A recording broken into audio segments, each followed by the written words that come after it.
떴다. 여의도 정책맨. 네, 매주 화요일 여당 최고의 정책 브레인 더불어민주당 홍익표 정책위 의장 모시고 전국의 뜨거운 현안과 정책에 대한 여당의 고민 들어보는 시간입니다. 여의도 정책맨, 오늘도 더불어민주당 홍익표 정책위 의장 나오셨습니다. 안녕하십니까? 네, 안녕하세요. 예, 최경영의 최강시사 유튜브에 검색하시면 실시간 방송 보실 수 있습니다. 스마트폰 콩으로 보내시면 무료고요. 문자 참여는 짧은 문자 50원, 긴 문자 100원이 드는 샵 9730 무료인 콩 어플에도 의견 보내주시기 바랍니다. 청와대 참모진 개편 성격 두고 계속 이야기를 해오고 있는데 여당에서는 어떻게 보고 계십니까? 아마 이철희 정무수석이 예. 주로 대상이 될 텐데요. 예. 어쨌든 선거의 그 어떤 그 패하거나 선거 결과가 좋지 않을 경우에는 통상적으로 정무수석이 책임을 졌기 때문에 예. 이미 그 최재성 정무수석 같은 경우는 오래전부터 선거 결과가 좋지 않으면 자기가 책임질 거라는 의사를 여러 차례 비쳤고요. 예. 그렇기 때문에 아마 조금 더 소통할 수 있고 그 정부적 감각도 갖추고 있는 국회의원도 해봤던 이철희 의원을 아마 대통령께서 선택하신 것 아닌가 생각을 합니다. 정부수석으로요. 예. 이 김부겸 전 행안부 장관이 총리가 됐는데 이분은 이제 대구 출신으로 네. 유명하시잖아요.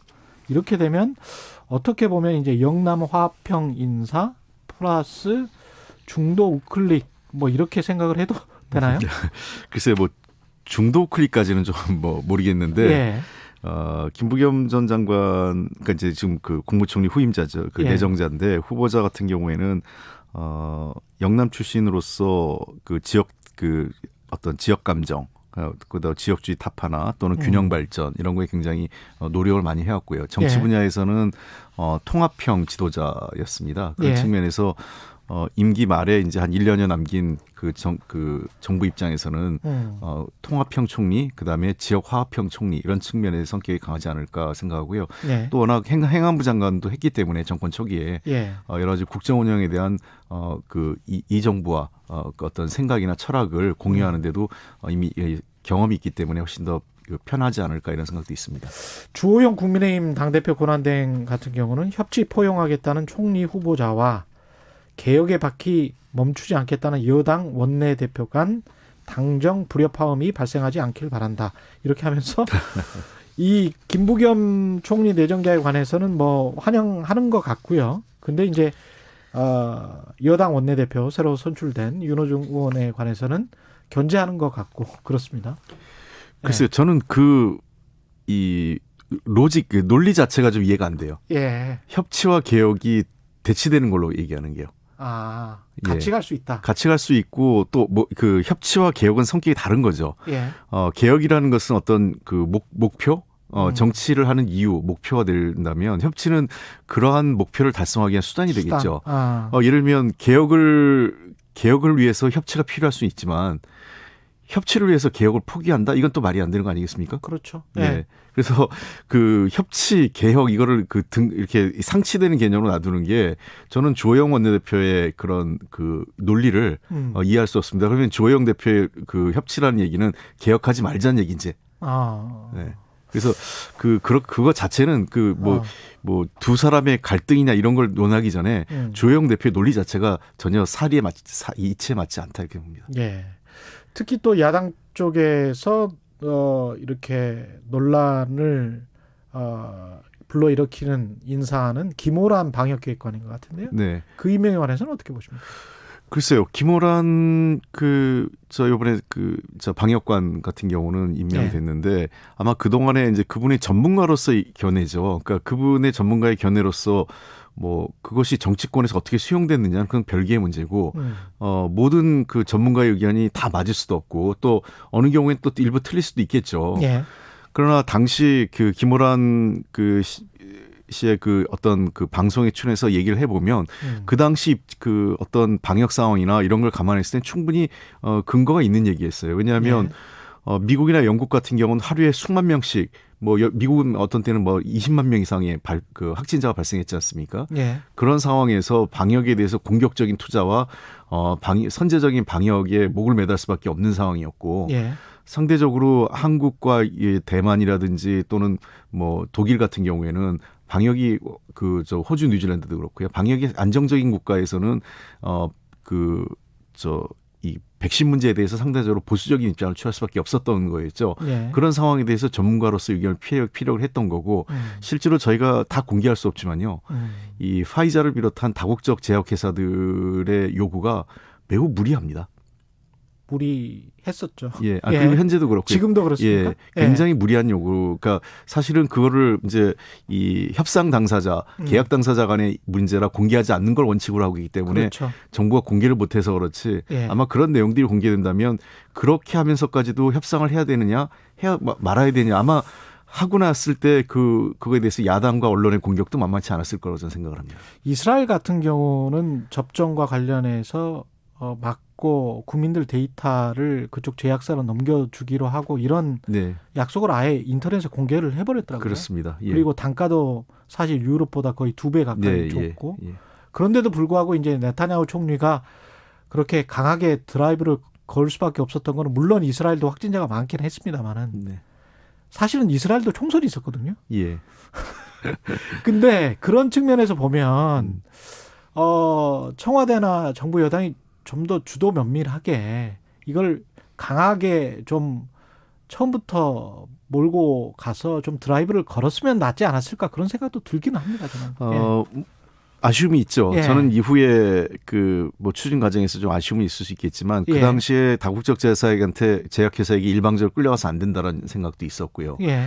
그리고 최근에 갑자기 한 700명, 그러니까 작년 연말부터 해서 우리가 그 확진자 갑자기 늘어난 상태지 않습니까? 그래서 문제가 되는 거지. 실제로 작년 상반기 전후에서 한 5, 6월 경에는 한국은 매우 안정적, 한 10명 미만이었어요, 확진자가. 예. 그러니까 그런 상황에서 하고 지금 상황을 그대로 갖다 놓고 비교하기는 좀 어렵다라는 생각이 들고요. 예. 저는 이제 조금 방역 문제에 대해서도 우리가 좀 살펴봐야 되는 게 지금 한 600명대 지금 확진자가 나오지 않습니까? 근데 예. 600명대 확진자가 작년 초기에 연초에 그 대구 경부에서 확진자가 막 급격히 늘어날 당시에 600명, 500~600명하고는 성격이 다르다고 봅니다. 왜 그러냐면 단순히 그 방역에 있어서 확진자의 문제만 보면 안 되고요. 예. 그때만 해도 그 확진자가 중증으로 가는 비율, 그다음에 치명률이 높았죠. 사망률 예. 이런 것들이 굉장히 높았거든요. 그때 당시 언론 보도를 보면 한 2.4% 정도 됐습니다. 네. 그런데 지금 1% 예. 그 수준으로 떨어져 있는 상태이기 때문에 예. 그러니까 예를 들면 아시다시피 먼저 요양원을 비롯한 그 고위험군에 대해서는 지금 접종이 이루어지고 있습니다. 그러다 보니까 그리고 굉장히 그 방역이 철저하게 이루어지고 있어서 예.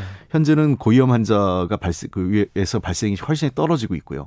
그래서 이 확진자가 중증 환자로 가거나 또는 그 사망에 이르는 경우는 굉장히 떨어지기 때문에 저는 그래서 조금 이 방역 당국이 이 지금 그 생활 거리두기 수준이 있지 않습니까? 이런 문제에 대해서도 너무 이 확진자라는 그 숫자에만 매달리는 것보다는 그런 여러 가지 상황을 봐서 좀 융통성 있게 하는 게 어떨까 하는 그 제안도 몇 번 했습니다. 그것도 태세 전환을 좀 해야 될 것 같은 게 네. 치명률이 굉장히 떨어지고 제가 지금 그 중앙 방역 당국 그 자료를 계속 보고 있는데요, 매일. 예. 특히 50대 그 이하의 연령층의 치명률 같은 경우는 지금 독감보다 더 낮더라고요. 그렇습니다. 독감이 한 0.1% 정도 되는데 치명률이 이게 0.08 이런 수준이고 예.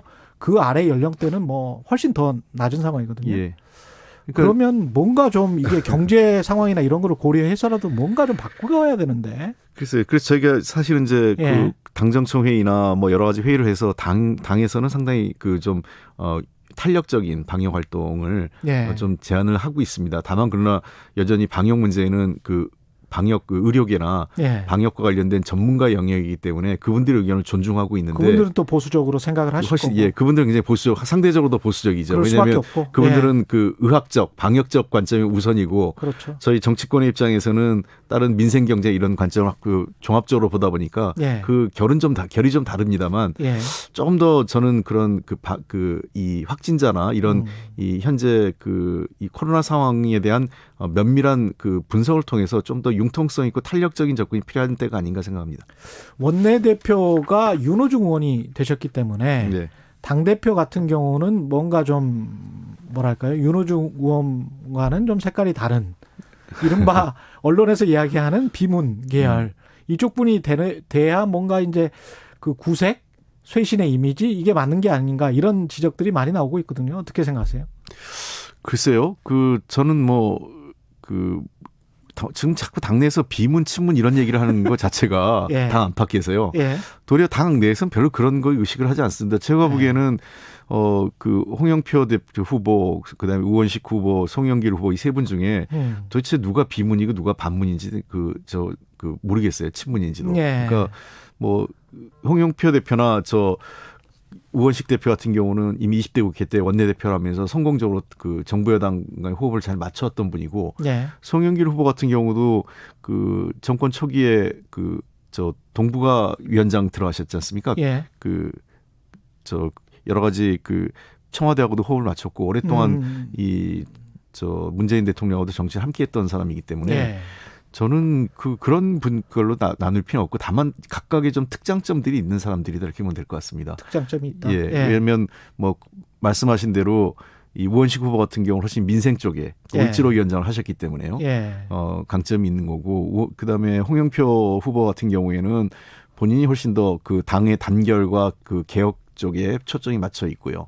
그다음에 송영길 후보 같은 경우는 아무래도 상대적으로 젊고 예. 그래서 젊은 지도자 그다음에 통합형 지도자를 지금 내세우고 계신 거거든요. 그런 측면에서 저는 어느 선택이든 우리 당으로서는 나쁘지 않다 이렇게 보고 있습니다. 근데 송영길 의원 같은 경우는 이제 LTI, DTI를 90%를 확 풀자. 네. 무주택자 청년 세대들에게 이 이야기 같은 경우는 좀 무리한 거 아니냐 이런 비판도 있거든요. 왜냐하면 부동산 가격 급등을 다시 시킬 수 있다. 네. 어떻게 생각하세요? 지금 부동산 가격이 좀 들썩들썩하죠. 예, 예. 소위 오세훈발 재건축 예. 후폭풍이란 말까지 나오는데 그래서 도리어 오세훈 시장이 규제 완화가 아니라 규제를 더 강화하고 있는 예. 이제 역선택을 하고 계신데 예. 저는 이제 그 문제는 정치권에서의 공감대는 있습니다. 그러니까 정부도 그렇고 어느 정도는 장기 무주택자와 청년 세대, 그러니까 최초 구입자죠. 신혼부부 세대 등을 대상으로 해서는 LTV와 DTI를 조금 더 다소 유연하게 예. 해주자는 거에서 공감대가 있는데 다만 그 수준 어디까지 하느냐는 좀 금융당국의 판단에 좀 맡기는 게 좋을 것 같습니다. 금융당국도 완화의 공감대는 있지만 90%가 적당할지 그건 DSR 그러니까 예. 부채 상환 능력을 좀 평가해가면서 그렇죠. 해야 되기 때문에 예. 한 70%가 좋을지 90%가 좋을지 90%도 감당이 가능한지 등등을 저는 금융당국이 판단해서 지금보다는 좀 상향하는 쪽으로 간다 이렇게 보면 될 것 같습니다. 그래서 예. 너무 무리하게 DSR을 그러니까 부채 상환 능력을 고려하지 않은 채 예. 너무 빚내서 집 사라 하는 메시지를 정치권에서 주는 것도 예. 바람직하진 않기 때문에 예. 어느 수준이 적정한지에 대한 좀 더 주도 면밀한 시장에 대한 점검이 필요하지 않을까 생각합니다. DSR이라는 걸 주택대출뿐만이 아니고 전체 대출과 예, 본인의 소득. 그렇죠. 그러니까 일종의 가계대출 상환 능력으로 보시면 그렇죠. 됩니다. 네. 예, 그걸 비교를 하는 지표입니다. 이 관련해서 종합부동산세 전면 재검토할 것이다. 그러니까 어떻게 보면 이런 시그널이 또 부동산 가격 앙등을 시킬 수 있는 그런 시그널이거든요. 근데 이제 네.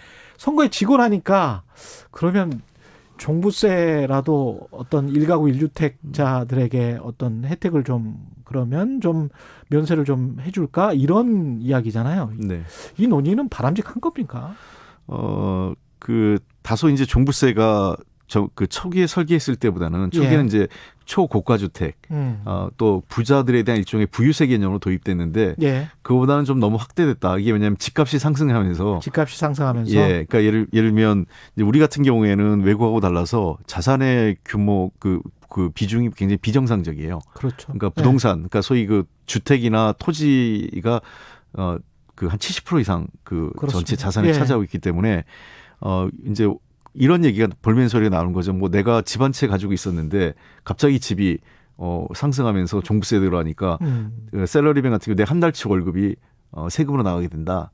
그렇죠. 예, 예. 이런 이제 어려움을 호소를 하는 거죠. 예. 그래서 그런 경우에 대해서 지금 그러니까 이 종부세에 대한 개념을 어떻게 할 거냐 하는 논쟁은 좀 저희가 사회적 공론화를 해야 될 거라고 생각을 하는데 예. 그러나 지난번에도 제가 여러 차례 얘기하지만 이것이 공정과세에 대한 틀을 허물어서는 안 된다라는 생각을 네. 하고 어느 수준이 과연 공정과세인지 그리고 두 번째 또 잘못해서 이게 또 부동산 투기를 다시 투자나 투기를 이제 굉장히 애매한데 투기와 예. 투자가 예.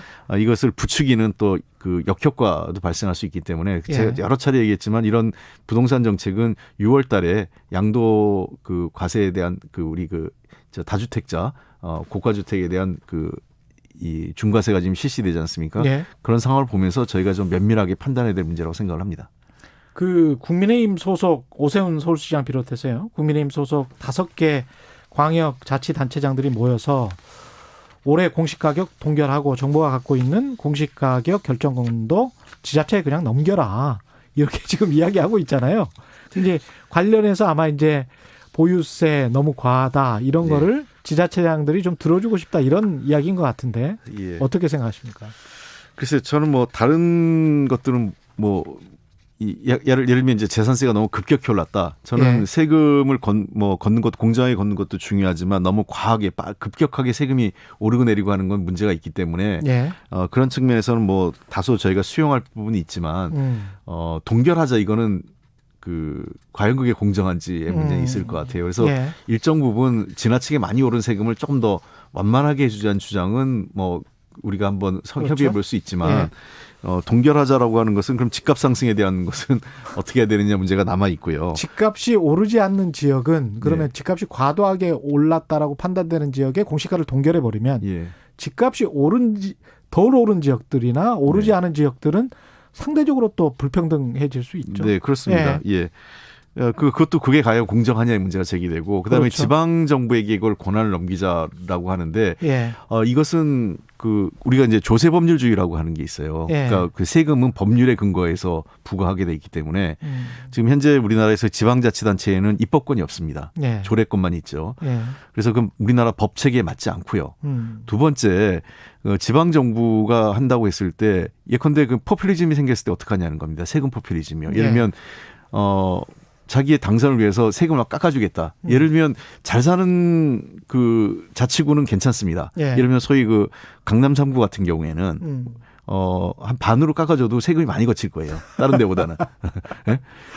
그러나 예. 그렇지 않은 데는 그러면 이제 강남구는 뭐 예를 들면 깎아줬는데. 깎아줬는데 거기는 뭐 재산세를 5% 받는데 예. 왜 우리는 10% 받느냐는 다른 강북 지역에 불만이 생길 수 있고요. 당연히 그렇게 여기는 생길 수 10% 있죠. 받아도 예. 여기 5% 받는 거에 턱없이 부족한 상황이거든요. 그러면 이 지방세이기 때문에 이 지방세가 상당한 이제 부작용을 줍니다. 그래서 지금 현재도 지방세를 갖고 잘 사는 구에서 예를 들면 이 서울시 내에서도 괜찮은 구에서 돈을 받아서 좀 어려운 구에 좀 나눠주고 하는 거거든요. 예. 일종의 이제 조정을 해주는, 그러니까 격차를 좀 조정해주는 건데 그것을 하기가 굉장히 어려워집니다. 저는 소위 강남 3구나 뭐 이런 구의 기초 구청장이 요구할 수는 있지만 예. 서울시장이 그걸 하는 것은 그러면 어려운 지역에 대한 균형 개방은 어떻게 할 건지 모르겠어요. 그거를 다른 재원을 어디서 마련할지가 예. 저는 서울시장으로서는 굉장히 좀 무책임한 입장 아닌가 생각합니다. 예. 오늘 말씀 여기까지 들어야 되겠습니다. 예, 말씀 감사하고요. 여의도 정책맨 더불어민주당 홍익표 정책위 의장이었습니다. 고맙습니다. 예, 감사합니다. 예. 공정, 공익,